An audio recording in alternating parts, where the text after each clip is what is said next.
Bonjour, j'espère que vous allez bien.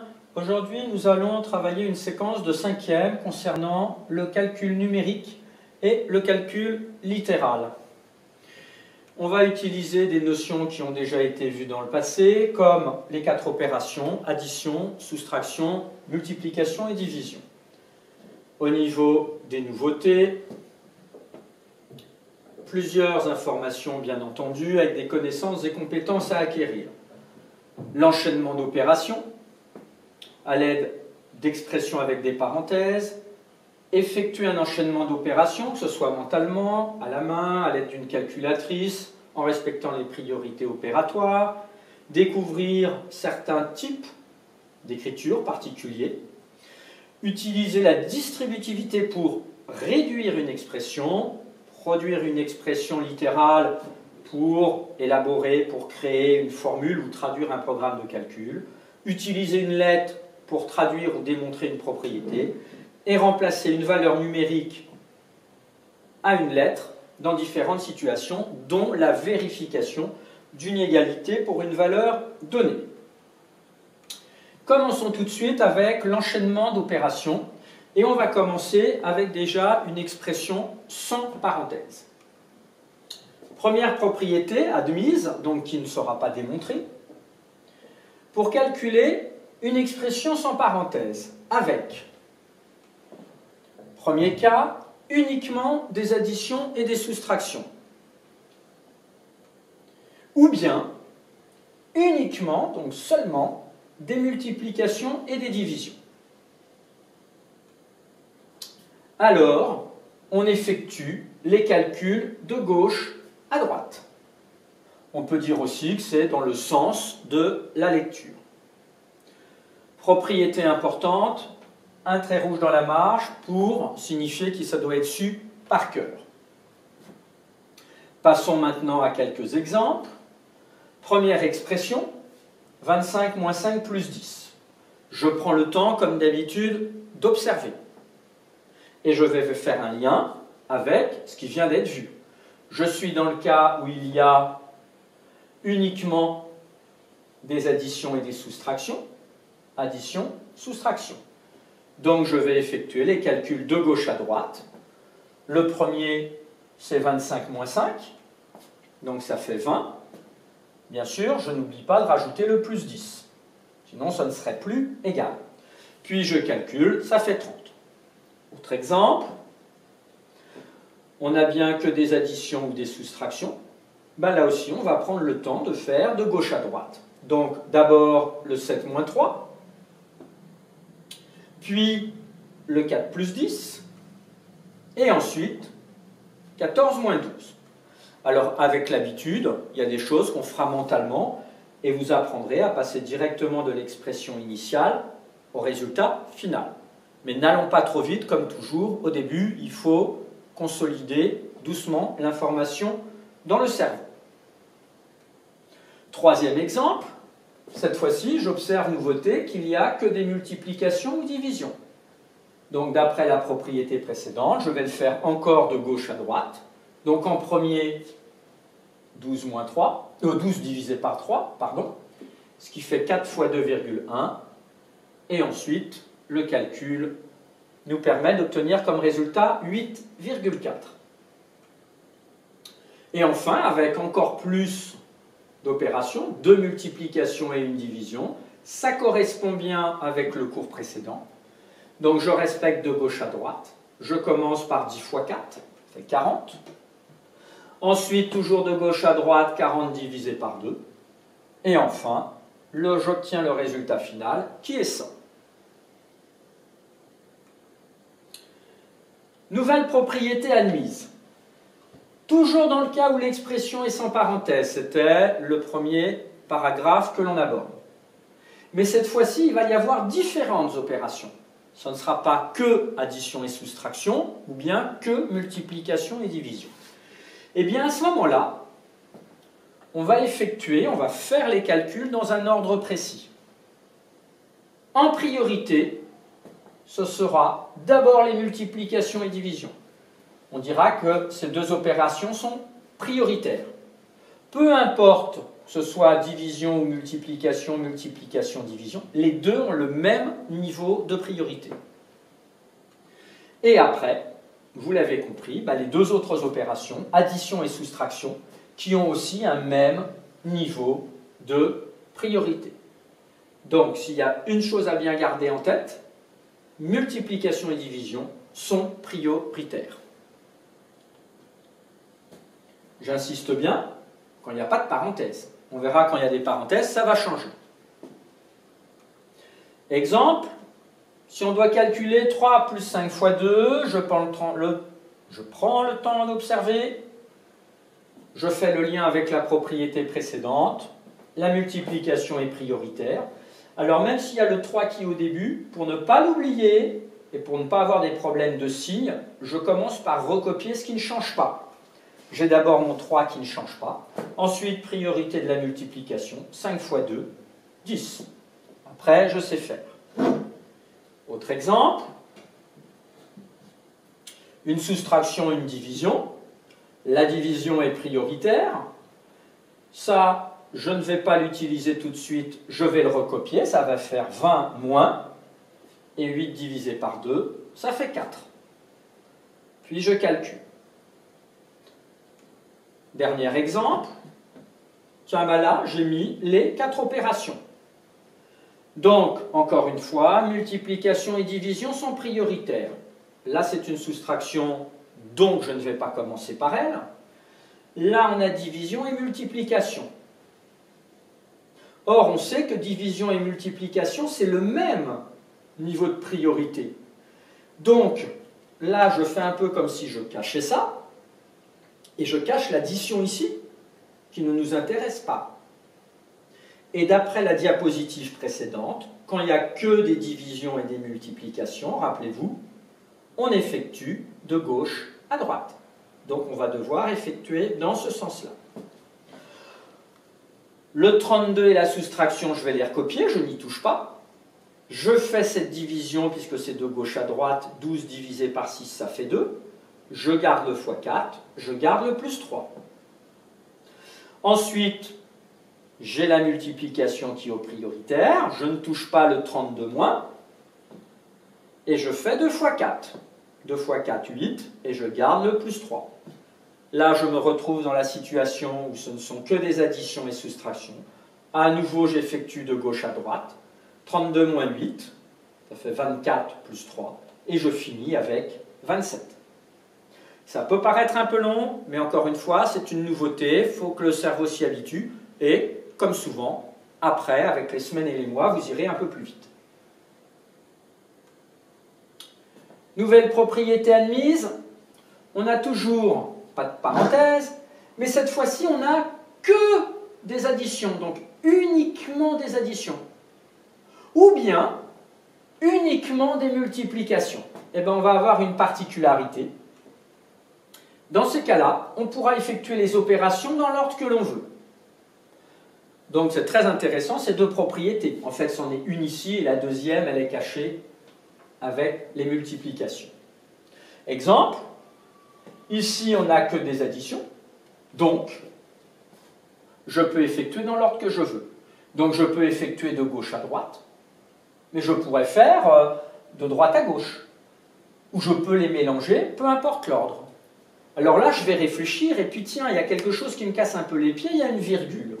Ça, j'aime moins additionner avec les virgules, même si là, c'est un exemple facile. Par contre, j'observe 8 et 12. 8 et 12, ça va être très facile de les ajouter ensemble. Donc, moi, je vais faire le choix de modifier l'ordre, et de me dire, tiens, je les déplace. Je vais faire 8, je vais ajouter 12, et je vais faire à l'après 3,1. 8 plus 12, ça fait 20, plus 3,1, 23,1. Alors, ce déplacement, il peut être fait dans votre tête. Mais si jamais, dans un énoncé, il est demandé calculer astucieusement, donc là, il n'y a pas le choix, c'est une obligation. L'astuce, elle était dans le fait de regrouper 8 et 12 ensemble. Donc, il faudra écrire cette étape-là pour montrer au correcteur que vous avez été astucieux. Autre exemple, cette fois-ci, on n'a que des multiplications. Pareil, l'ordre que je veux, ou là, de tête, là, si je ne prends pas ma calculatrice, virgule 13, c'est un peu casse-pied, mais je vois 5 et x2. 5 x 2, facile. Ça fait 10 et en plus j'aime bien multiplier par 10 de tête. Donc je vais commencer par les déplacer pour les mettre dans un autre ordre. 5 x 2, 10 et 10 x 3,13, c'est facile. Donc quelque chose qui aurait peut-être été pas très facile mentalement, le devient beaucoup plus.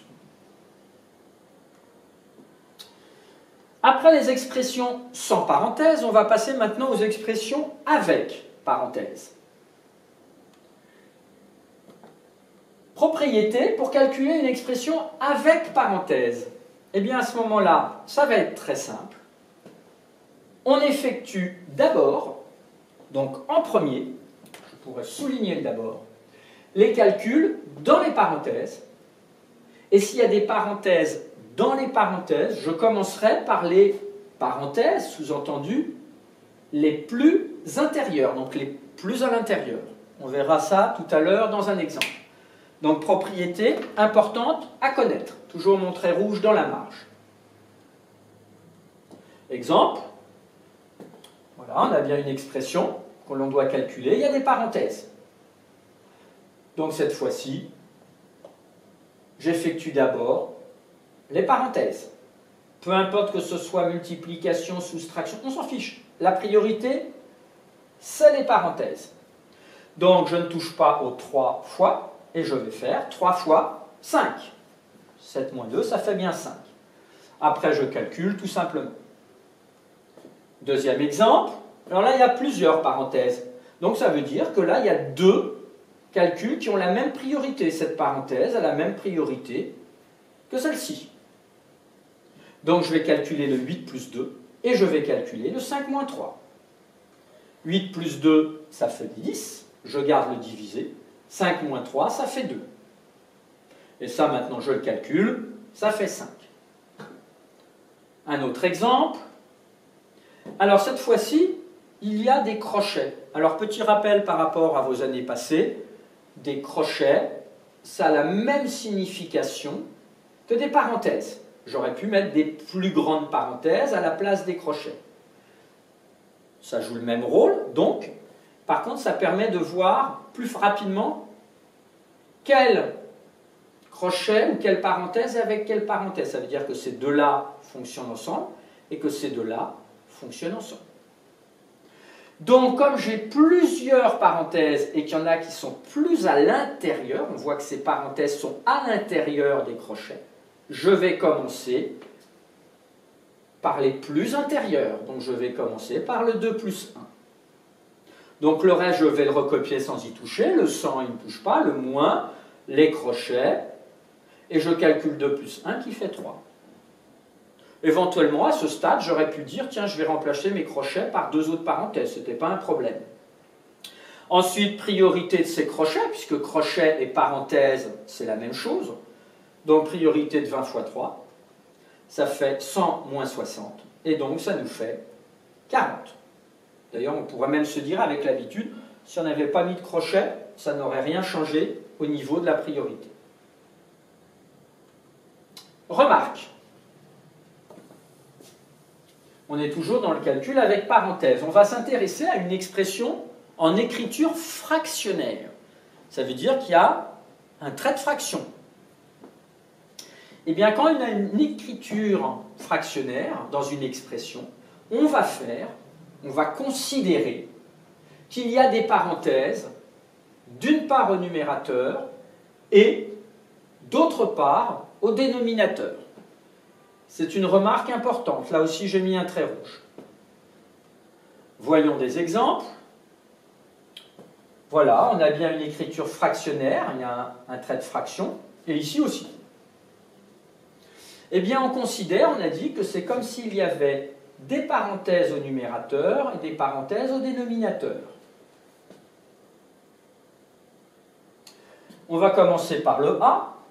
Donc, ça signifie dans notre tête que tout ça est entre parenthèses, et c'est bien tout ceci qui est divisé par 2.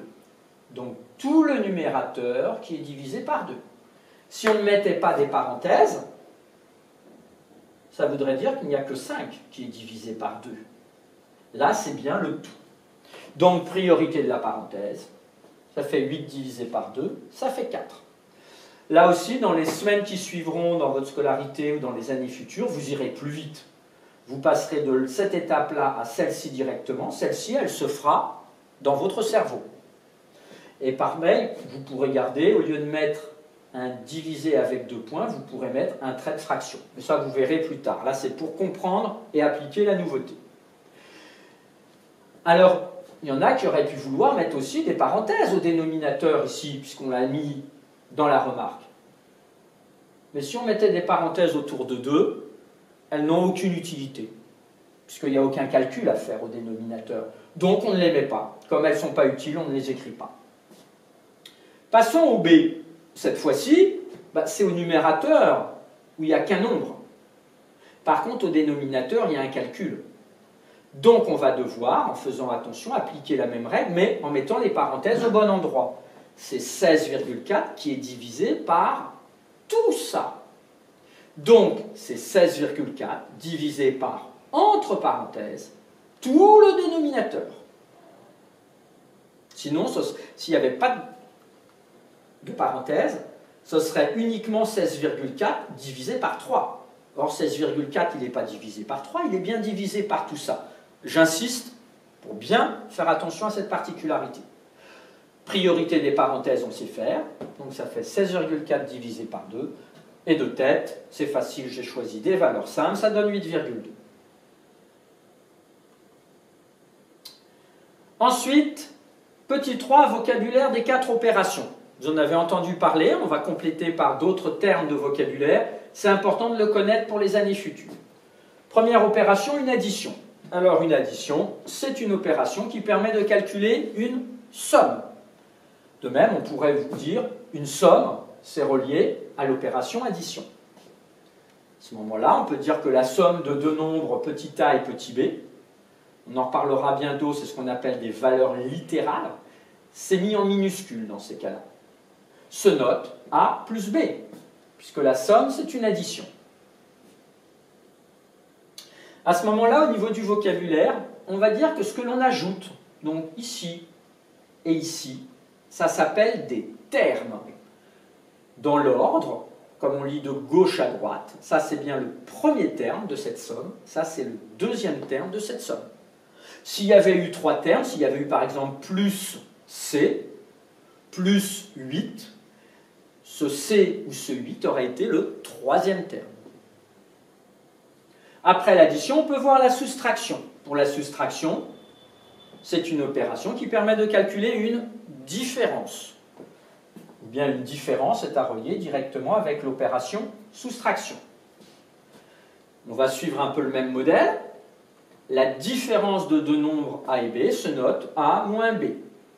Et là, de même, on dira que A et B, ce sont également des termes. Il nous reste 2 opérations à voir. Troisième opération, un trait rouge dans la marge, mais on pourra le mettre après, à côté de ces 4 définitions. Troisième opération, la multiplication. Cette fois-ci, c'est une opération qui permet de calculer un produit. Bien les associer ensemble, ces deux mots-là. Parfois, il y en a qui hésitent pour le mot produit. À ce moment-là, le produit de deux nombres A et B, on dira le produit de A par B. Il y a un P un peu comme produit. On dit toujours par B, se note A fois B. Et on ne va pas parler de termes, on va parler de facteurs. Ça, c'est un terme que vous allez retrouver assez souvent dans certains calculs en 4e, 3e et après. Donc cette notion de facteurs, il faut les connaître. Il pourrait y avoir 3 facteurs. Si on mettait fois 7, fois C, le 7 et le C seraient un 3e facteur. Il nous reste une opération à voir. La division, c'est une opération qui permet de calculer un quotient. 2 mots qui sont associés ensemble. À ce moment-là, le quotient de A par B, on dit aussi par. C'est un peu comme la multiplication. Se note A de point B, ou A avec un slash B, ou A avec le trait de fraction. Et j'aurais pu rajouter une autre on pourrait dire aussi A, et puis avec ce symbole-là. Alors, ce symbole-là, attention, parfois, quand il n'est pas très bien écrit par des élèves, ou quand il est en petit dans un texte ou dans un livre, eh ben, ça ressemble presque à un plus. C'est pour ça que moi, je ne l'utilise pas trop dans mes cours. Et vous verrez qu'en 5e, on utilise beaucoup ce signe-là et ce signe-là. Et puis, dans les années d'après, ce sera souvent avec le trait de fraction. Alors, il y a du vocabulaire. Là, on ne va pas parler de facteurs. Il y a des mots que vous connaissez. Par exemple, A et B, quand c'est ce symbole-là, vous savez en général que c'est le dividende et le diviseur, qui a été vu ou revu dans la division euclidienne. Et quand c'est un trait de fraction, ce qui est en haut, entre guillemets, et ce qui est en bas, entre guillemets, c'est ce qu'on appelle le numérateur. Je vais effacer ici pour que ce soit plus lisible.